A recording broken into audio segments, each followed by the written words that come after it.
অন্যদিকে মুরারইয়ে সেখানে আবার তৃণমূল কংগ্রেসের গোষ্ঠী দ্বন্দ্ব চরমে। মাঝপথে বৈঠক ছেড়ে বেরিয়ে গেলেন শতাব্দী রায়। প্রার্থী নিয়ে প্রবল দ্বন্দ্ব। বীরভূমে মুরারইয়ে প্রার্থী নিয়ে দ্বন্দ্ব। শতাব্দীর সামনেই গোলমাল দুই গোষ্ঠী।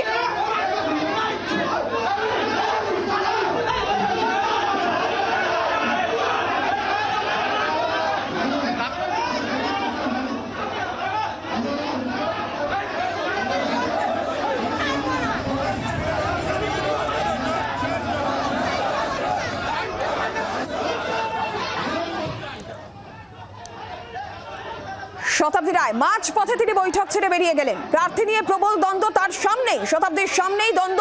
ঠিক কি ঘটেছে প্রসেনজিৎ মালাকার জানাবেন। প্রসেনজিৎ, দেখো, একেবারে প্রথমেই তোমাকে বলি যে একেবারে বলা যেতে পারে শতাব্দী রায় মুরারইয়ে পৌঁছেছিলেন, সেখানে তার প্রার্থী হয়ে সভা করতেন এবং তার পাশাপাশি মিটিং করছিলেন দলীয় কর্মীদের সাথে।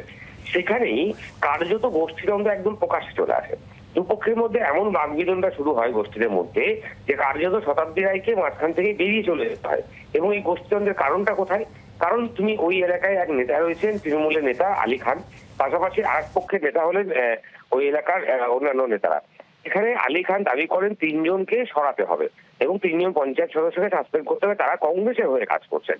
এই অভিযোগ তোলার পরেই কার্যত কথা কাটাকাটি শুরু হয়। তারপরে সেখান থেকে বাকবিতণ্ডা এবং পরিস্থিতি তুমি ছবিতেই দেখতে পাচ্ছ এতটাই উত্তাল হয়ে ওঠে যে লাস্টে পরিস্থিতি সামাল দিতে না পেরে শতাব্দী রায় সেখান থেকে বেরিয়ে যান। ধন্যবাদ প্রসেনজিৎ।